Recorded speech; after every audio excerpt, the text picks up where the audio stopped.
What's up, everybody? It's Jazz, and I'm coming to you on behalf of June and I. Topics discussed in the following video are just our opinions and thoughts. While we do stand on a strong foundation of Christian values, we do not in any way intend to offend, seem judgmental, or critical. We understand you all may have differing opinions, and we encourage you to share your thoughts in the comments below. Thanks so much for watching. Enjoy. Hey, everybody! We're starting a series that is going to be all about about different topics. So we'll talk about dating, we'll talk about marriage, we'll talk about relationship things, parental things, and things of such. So I hope you guys enjoy this series, and please leave us some more ideas of what you guys would like us to talk about in the comments, and we'll make sure that we look at them, and you never know, your topic may be discussed on a future video. I jotted down 5 bullet points of things that we can talk about to kind of consolidate this big topic. This topic today is going to be on getting married young and how life changes with kids. So the first bullet point that I have is should you get married because you're pregnant? So I'll let June start. I don't think you should get married just because you're pregnant. As a matter of fact, that's a church thing and something that goes back. Actually, it's a traditional thing that goes back way back in time. So I think that's played out, and it's something that you shouldn't do because there's a lot that goes. Because you're having a baby with someone, that in itself is a lifelong commitment, and I don't think you want to compound it with marrying someone, because you can raise a child without being together. It's harder, but you can. And that's true. Getting married, especially to someone you don't know, just because you're pregnant, to me is just the dumbest thing ever. Because you're basically staying together because of the children, and life is too short for that. So. And also think about it, if you have pressure or societal pressure from other people, just to see other people get married, or pressure from your family, just remember that those people in society are not living in your home with you every single day and having to deal with the problems that you have to deal with your spouse, and neither are your family members really going to be, dealing with it. And to be honest, they probably ain't gonna really look out for you like that if y'all already get a divorce. So just consider yourself and consider your future, and you don't want to have your children born into a toxic relationship. So to answer that question. Next topic, we're going to touch on finances and how finances will impact your marriage. So how much do finances play a factor in getting married very young? For me, I would say that you really, a lot of times when you're just turning 18 or just turning 19, if you haven't worked before in life or haven't had to pay any bills or anything like that, you really haven't accumulated any life skills to be able to help you to be financially smart and stable. And 2 of the biggest things that kill any relationship, I'm sure, as you guys have heard, are finances and sex. So if you have really bad finances, that kind of makes you really stressed out. You might not want to ever have sex with your partner, or you might be working opposite shifts just to make ends meet and not really enjoying the aspect of marriage. And of course, as newlyweds, you want to spend a lot of time to get to know each other and kind of just be in the blissful part of marriage, and you can't really enjoy that as much if you don't really have your finances in order. So not saying that should stop you from getting married, because we of course did get married young, but our opinions on things have changed a lot, and we have just, I think, gained a lot more wisdom when it pertains to getting married at a young age. When you're young, I think both parties should have their own money. I don't think one party should depend on the other for financial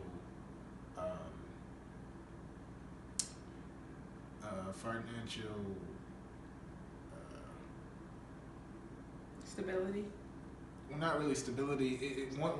One shouldn't take care of everything. It shouldn't be that way, because when you're young, more than likely both of your jobs are gonna suck. That's just what it is. You're not gonna be making a whole bunch of money. No, and if you do, then God bless you. But we're talking about reality here. Because you haven't gone to college, you don't have a degree, right. Likely. You're probably fresh out of high school. I think both to alleviate a lot of stress on male or female.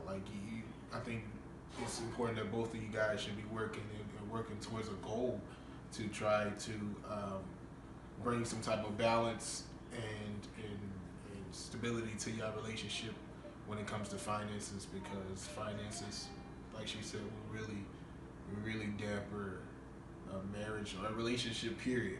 You know, so Yeah. I really think it's important that first you gotta have your own before you come together. You should not get married for sex, because there's a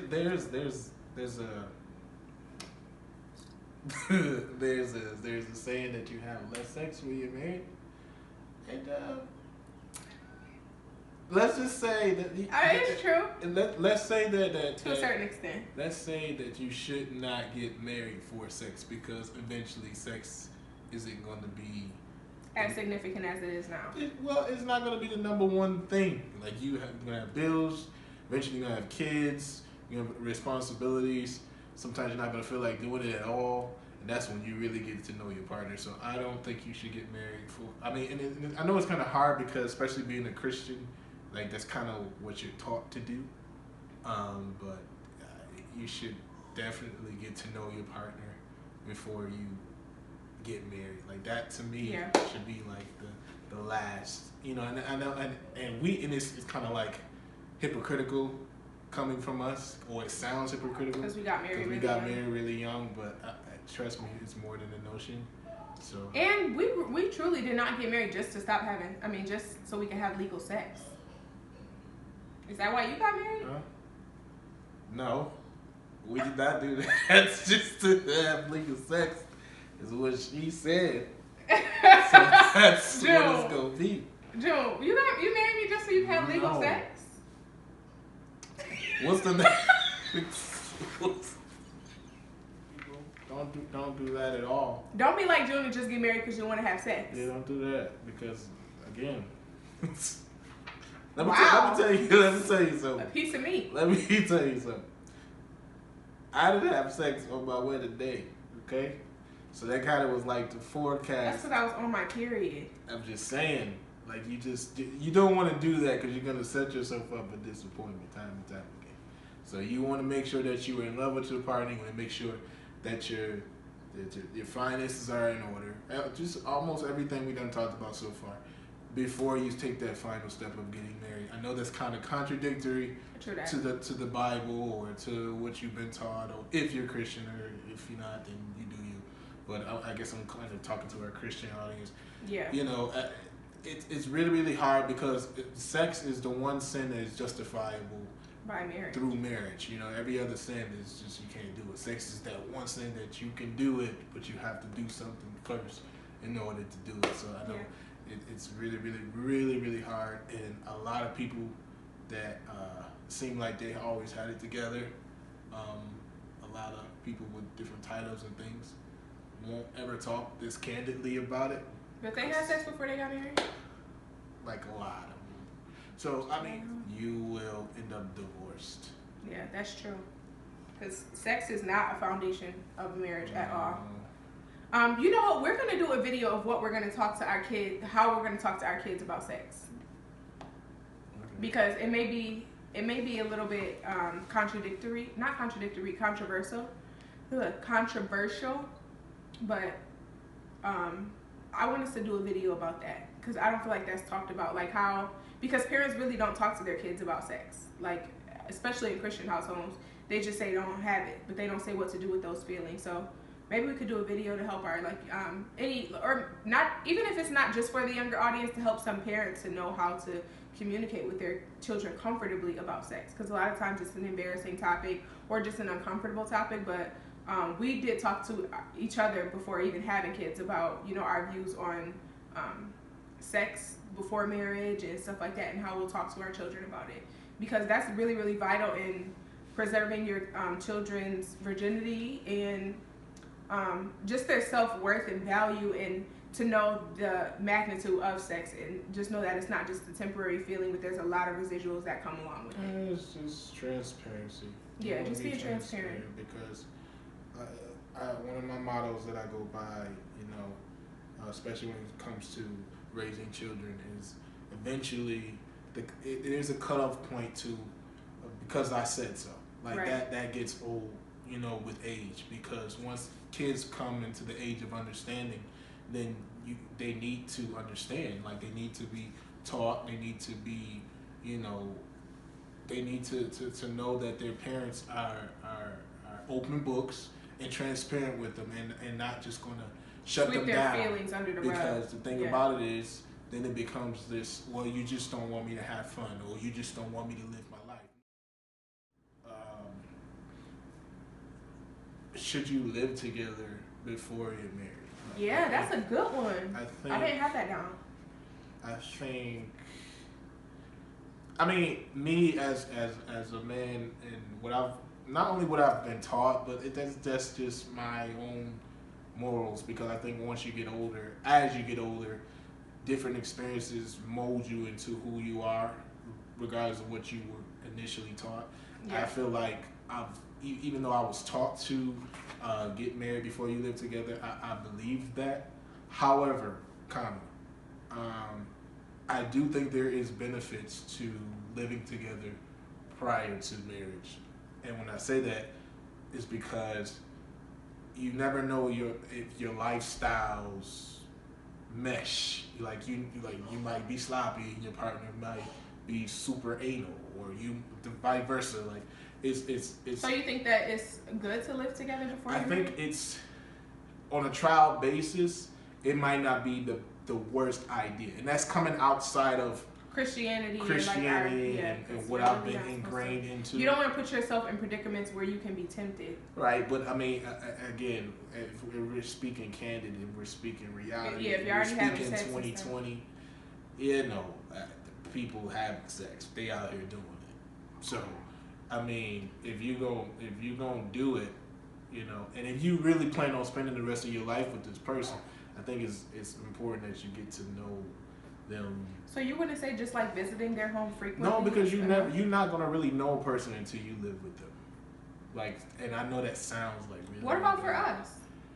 I didn't really know you until I lived with you. Yeah, but would that have determined if you would have married me? No, that's what I said. For me personally, I think that I guess I'm playing devil's advocate. I get it because there are benefits to living together, prior to marriage. See, and for me, I feel like you shouldn't give no man no wifely benefits until he's your husband. That's how I feel. And I feel like when you're living with him, like, you're going to naturally do wifely things. You're going to be doing his laundry. You're going to be having sex with him, I'm sure. You're going to be keeping your house clean and decorating and making your house a home. And eventually that man might get really comfortable and he'll never wife you. But see, the thing is, like, dating, casually dating, you can hide a lot of stuff from your mate when you date them.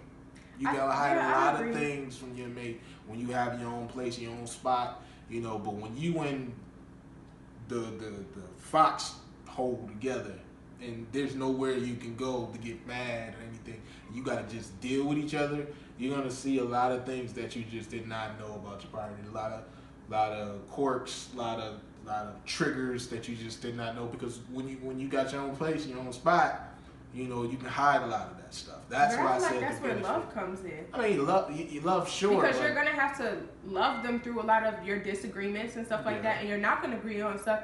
And I just ultimately don't feel like if you're living with that person before y'all get married, that there will be something that happens so, like, out of their character or out of what you've been seeing for your time, months, years, whatever, of dating them, that will make you just not want to marry them anymore. I feel like you will already see those things, or a wise woman or a wise man, not just on one side or the other, but a wise person will see, like, certain things like that are triggers or certain little hints of who that person could be. I do feel like, I don't feel like people really put on for that long. And if you're putting on for that long, then I don't know, like, you can't really avoid that. Like, I don't know. Men are finessers. That's hard. Men are finessers. Like, we know how to, shuck and jive. We know how to stick and move. We know how to do things that are, sometimes we can be sloppy, but we know how to camouflage a lot of things. So I think living together, and plus love is blind. Like, you're blinded to a lot of, red flags when you're dating someone. I feel like again, playing devil's advocate, because but I feel like living together, even if it's for a short time, is kind of like the prerequisite of what marriage is going to be like. and then if you don't like it, Like a you preview can of what you can marriage get is out. gonna be Not like. a prerequisite, but a preview. You can kind of get out and be like, okay, yo, this is not gonna work for me. I thought I loved you, but I really don't. I mean, I know that sounds bad, but But what would you say if the tables is turned? What like what? If everything is blissful and they're doing really, really good, and then he just feels comfortable with the fact that she already lives there, because that's how that mentality comes about when you talk to people about the importance of marriage, and they're like, I mean, we're already like married. What do we need a paper for? You don't want to do it. Yeah, that's Yeah. true. That's true. See, I just feel like that just takes out the whole That's true. importance and value of marriage. Again, that's another reason why I sometimes need to be reminded because I go so far off with devil's advocate. I just try to understand people's other Yeah, I feel you on that, babe. But I love you for that. you know, Because that's good that you at least try to be compassionate towards how other people feel. Yeah. But I do feel, on the contrary, that is exactly how a lot of women end up being a wife before they're a wife, or they'll die and be a single person. And you've done all of this stuff all of these years for this man, and he's never made you his wife, and then he dies, and then you have nothing. yeah, you have to start over. I'm not ever saying give away everything prior to marriage because then there's no incentive to be married. Right, You know you're what I already mean? like married. Like, and a guy, especially with guys, like you give a guy everything, he's not. What incentive does he have to marry you? Exactly, and like you told me, like how men are, like you were saying that men, like they gonna always keep it a buck with you. So it's like if they tell you that this is what it is, we just living together, we're doing this on a trial basis. Their trial basis could be 5 years, and your trial basis could be 3 months, and that's never specified, and he just gets comfortable, and you're never married. So that's true. Just playing That's a tricky devil's advocate. That's all. yeah, that's a tricky topic though. Leave comments down below and let us know what you guys think about that. Everything when needs it comes to be to marriage. scheduled. Okay, so Everything needs to be scheduled when you have children. I mean, everything. Your life literally becomes a routine. Whether it's putting them to bed or eating at a certain time or making sure they take a nap at a certain time, trying to have sex around children. Like when you have kids, it's so true. If you're a good parent, it's so true that your life kind of is really put on a back burner because your life becomes surrounded with your children. Not to say that you don't need to make time for yourself because it's very important, especially you and your mate. You do need to make time for each other, but the reality is that your children is catapulted to the forefront. So I would even say, if you can wait to have children, really, yes. really enjoy it. And we was just like talking and saying so many good things, and I didn't even realize that it died. But anyway, so we were talking about, June was basically just saying, take time for yourself, basically, when you're thinking about becoming parents or before you decide to do that. And my main thing is when it comes to having kids is, like June said, like you evolve and you change so much, and you have to really consider when you're just having casual sex, like before you're even married, where you're just having casual sex with somebody, you're dating them, and you're just dating them casually. Just think about, and not to sound like a really deep Christian or extra holier than thou, but just think about the impact that could have on your life if you were to get pregnant before you even know this person like that. So I would just say, like, having kids does really greatly impact your marriage, but it doesn't have to be for the worst. Like if you've loved on each other and taken the time to just spend time with just you guys together, then it doesn't have to be so bad. You just have to with everything you just have to create a really good balance. It goes back to being wise about when exactly taking that step to marriage. When should you do that? And I think it's important to wait.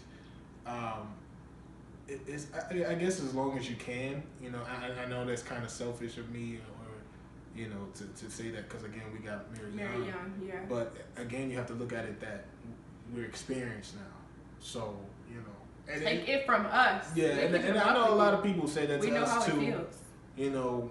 We should wait, but it's true only because again you change, like you grow year after year, decade after decade, and I think your core remains the same, but your viewpoints change.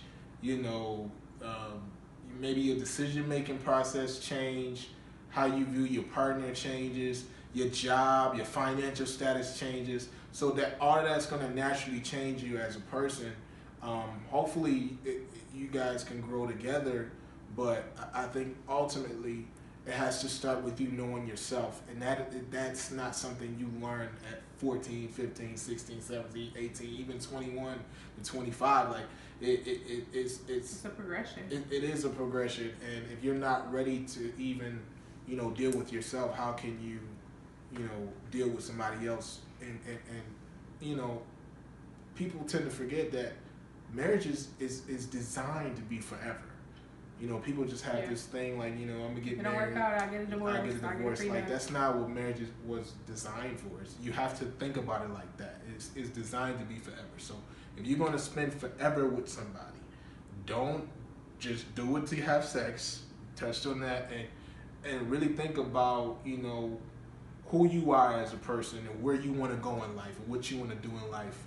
You know what I mean? And how many children you want to have. All these things need to be discussed before you even say I do, because you might find out that y'all don't want the same amount of children. Y'all don't want to live in the same neighborhoods. Y'all don't want y'all children to go to the same. Like you just never know. There's so many different variables. It's so many different variables, different levels to people, because and then you could think you know something, then in a year or two it changes. Harder. So I think it's very important to seek counsel too before you get married. Yeah, and that's a big one. And really. And don't be afraid of marriage counseling when you are married. No. And really think about it long and hard, and really, I hate to, I don't hate to say it, but consult God. That's really who tied our marriage together. And that's what I was gonna say. Like, sometimes I think that marriage is definitely a case by case thing. So don't take this information and be like, check. Yeah. Yep, I'm ready to get married, because I think for us, I believe that we were meant to be married when we got married. I was 19 and you were 21, turning 22. Yeah, he was turning 22 10 days after our wedding. And I just believe that our marriage is God designed and God ordained. And I believe that we were both created with a certain mentality, and we were able to mature with one another and love each other through, the ups and downs and through the different changes. And that's not easy. That's not typical. Yeah, a lot of the stuff that we just endured through marriage was just not. Yeah, and I'm speaking from a place of experience, but also everything that worked for us may not necessarily work for you. Yeah, because we have different personalities. Yeah, and it's like she said, like I really believe our marriage was God ordained. It was God designed. And we were just meant to be together. Not to say that not to say that people aren't. But in time. But it's just, and God, it has to be God ordained. It has to be God's time and God's ordination. It definitely does. And you have to keep Him first. I really try to speak outside of my Christian upbringing, but it's just it's in my roots. To more people. It's in my roots, and I always have to bring it back home to there. I try to understand people, because that will always people be have a foundation. Yeah, people have different religions, people have different thoughts and views, and believe in different things. So I try to speak as vaguely as I can, but I always have to bring it back to God is what really kept us together. You know what I'm saying? He's the cord that won't allow us to break. Yeah. And I feel like once you have that, whatever your cord is, that's our cord. Whatever your cord is, that's what ties y'all together, and that's what makes you come back together even when you're angry and upset at each other. And be able to apologize. And that's another thing. Apologize to your mate. Don't be so proud to. Even if, you might not necessarily feel that you're wrong, try to make amends. The way you made them feel. Or agree to disagree. Always try to make it right, try to make it better. And I'm not going to say, don't let the sun go down on your wrath, even though that's what you shouldn't do. A lot of times in marriage, sometimes it happens. Sometimes it happens, but don't let it go too long. Yeah. And especially over petty stuff. Think about if they don't wake up tomorrow, is this really going to matter? Right. So Will you feel horrible? I mean, you know, I feel like once you have that, whatever your cord is, that's our cord. Whatever your cord is, that's our cord. Whatever your cord is, you that's what makes you, tires y'all together, and that's what makes you, ties y'all together. I mean, that's my piece. That's what I had to say. So I think that's the end of this video. We wrap this up. So we have a bunch of more topics to talk about. And of course, I'm sure you guys are going to leave us with more topics and questions. We'll be sure to be interactive in the comments. So make sure that you guys comment any questions, comments, concerns that you have, your opinion. Let's try to keep this like super positive. Of course, there are different topics that could be controversial. Discussion is always okay. Just keep it clean and cool, you know, just be cool about it. Of course, we all have different religions, different backgrounds, but we're going to try to make sure, just like it says in the beginning of this video, we are not trying to be judgmental towards anybody. Whatever you decide to do with your life is your life. Of course, all of our values are Christian values and morals, but we understand and we're praying for you guys. We're praying for everybody who wants to get married in the future, who doesn't know, who doesn't feel like they'll ever get married. I just believe that God really does honor marriage ultimately, and you do have a crazy amount of favor over your life when you are married. I just feel like it isn't something that you should go into lightly. So No, please don't. that's our topic on getting married young. See you guys next time. Next time. Mwah.